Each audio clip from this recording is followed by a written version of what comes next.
Hey guys, what is up? It's Dusty here, and welcome back to another crypto video. And my question of today is, would you cash out all your XRP if it were to hit $20 a coin right now? So if XRP would be $20, would you cash it all out? Yes or no? Put it in the comment section down below. And if you are enjoying the daily crypto videos, also make sure you press the like button and subscribe. Having said that, let me quickly start off by talking about the lawsuit update from earlier today. I just want to quickly bring a couple of points in. First of all, Jeremy Hogan posted, "I like John Deaton's analysis of this latest request from the SEC to see Ripple's legal opinion letters REXRP. Check it out." Also, interesting to note that depositions start in about 2 weeks, including Brad and Chris, and no, depositions are not open to the public. So basically just says, go check John Deaton now, and there's something coming in 2 weeks, which we know right now. John Deaton said, the SEC just filed this letter asking for a conference on whether Ripple must turn over the legal memos it received in 2012 about XRP and how, if marketed and sold in a specific manner, XRP could be considered an unregistered security back in January 1st, maybe? I'm not exactly sure about that little part, but at least the way I found it, or what I kind of fetched from it, is the SEC wants to know now from Ripple, how did they come to the conclusion that XRP was not a security? And how can they claim that they had enough evidence to basically assume this? Ripple has to now defend their basis on that, and that is once more what the SEC now asks another conference for. Is it good? Is it bad? It's neither. It's just something which is about to happen. Let's quickly see. Back in January 1st, back in January, I tweeted that the due process / lack of fair notice defense had real teeth. This proves that the SEC also considers the defense a real threat, which is also why they decided to strike it earlier on the 22nd of April. Ripple has argued that the legal memos only show general advice that it's possible to utilize and sell XRP in a way that violates security laws, but ultimately concludes that XRP itself isn't a security. Whether the judge will compel Ripple to turn over the memos is an interesting legal issue. Ripple is only raising the defense because it was sued by the SEC, so I don't believe just because Ripple is using it for one of the defenses, the SEC gets the documents in their entirety. The stronger argument for the SEC is that if Ripple shared the information to third parties, i.e. investors, they waived the privilege. Regardless, the SEC is definitely worried about this defense, and so they're trying to take it down. Now, once more, I think Ripple is still going to win it all. I don't really care too much about the intermediaries. You guys want the lawsuit update, so of course I will provide them, and I do think it's important to cover them whenever there's something really interesting happening.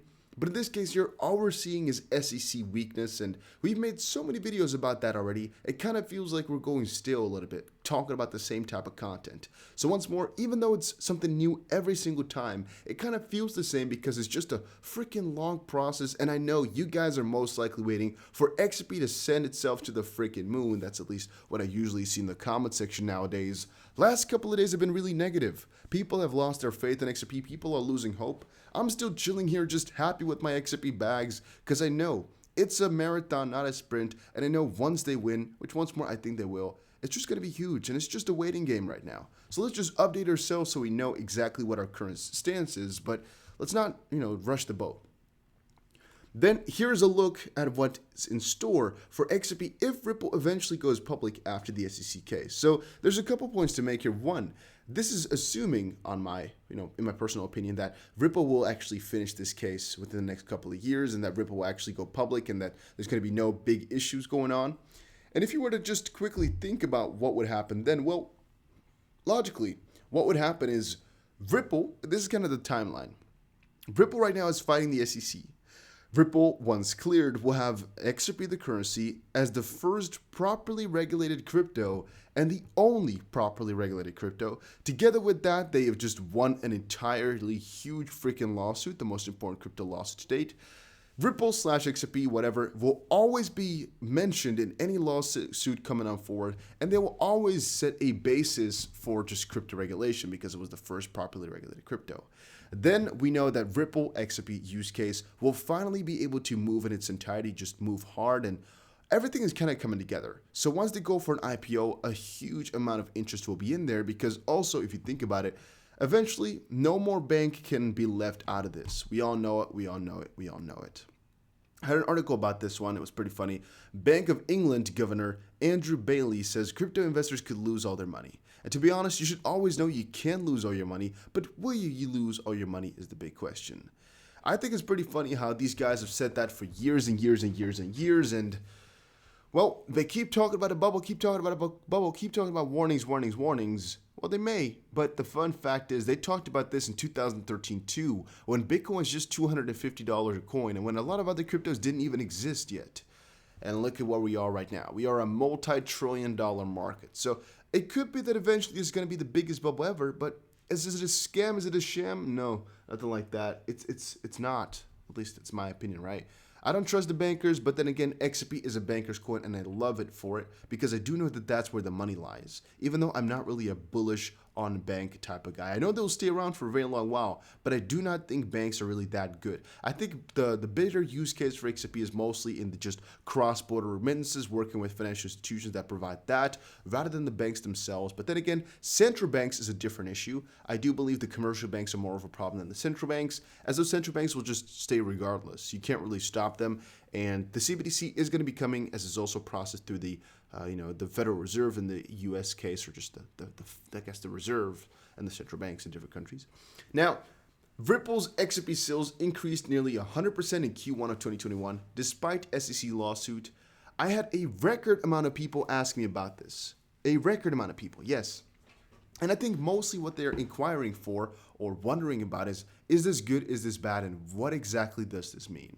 So my personal stance on this is it is good because Ripple selling more XRP through this manner means they have more going on with ODL, which is Ripple's software that utilizes XRP. It's a part of RippleNet, their software. And since that's being busy and they have to sell more and more and more, that means more partners, which ultimately means more money, right? Ripple, of course, will never say that whatever they're doing is profitable for us as XP holders, but 1 + 1 makes 2. It's quite logical to assume already that this is bullish on XRP and the XRP price. So yes, it's a really good thing and it's very nice to see. Then guys, if you watched this far into the video, make sure you subscribe to the channel for the daily crypto updates. And of course, make sure you press the like button too. Crypto market cap added $300 billion in 7 days as altcoins explode. The weekly recap. Over the past 7 days, we saw large cap crypto paint double-digit gains, pushing the total market cap up by $300 billion.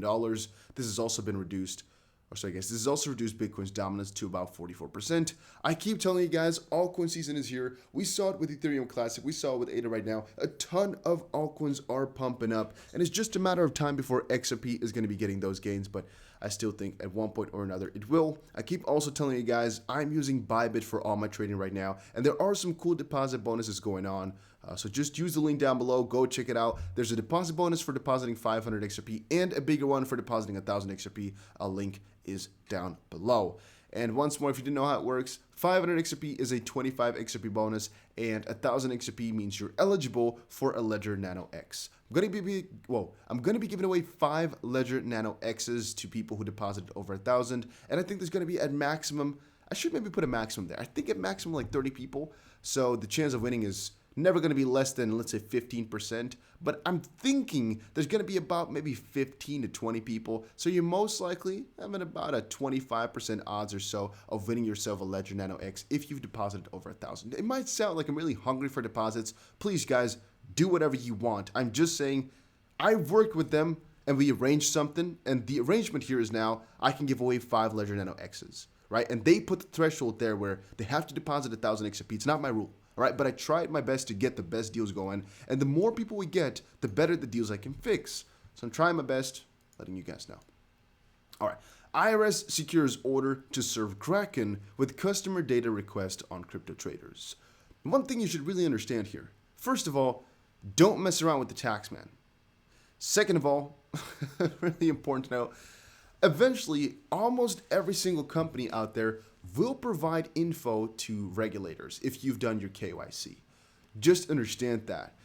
Even though maybe right now Binance or whatever crypto outlet right now, crypto exchange, hasn't given the information to the IRS. Once more, this only counts for America mostly. they might very well do that eventually. And make sure you don't get burned. Make sure they don't burn your ass that you're just trying to hide some stuff, because eventually they might find out. And if they find out in hindsight, things are just so much worse. So if it's not, a huge amount of money that you have to pay, make sure you just do it properly, or make sure they're going to never find out.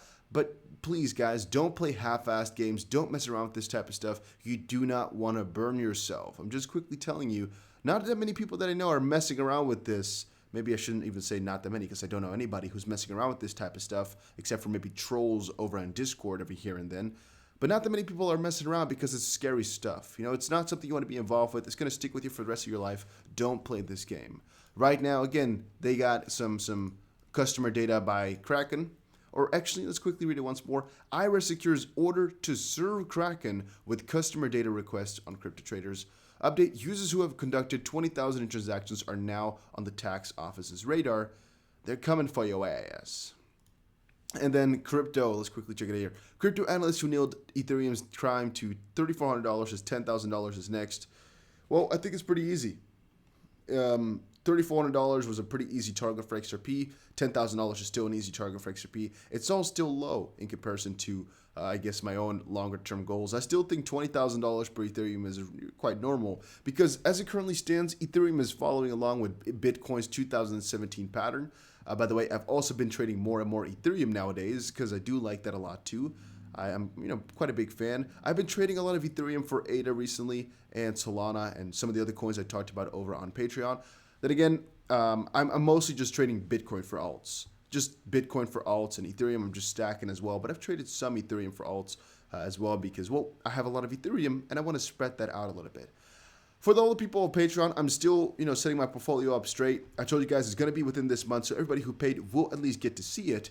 However, it's a little bit difficult because I'm not in the Netherlands right now, and so it's kind of difficult to, get a good estimate of your portfolio if you are not in the country, in where you're, where most of your portfolios are accessible, if you know what I mean. So yeah, that's a little bit strange, but I'll fix it. Hopefully you guys enjoyed this video. If you did, make sure you press the like button and subscribe, and I will definitely see you guys again in another crypto update.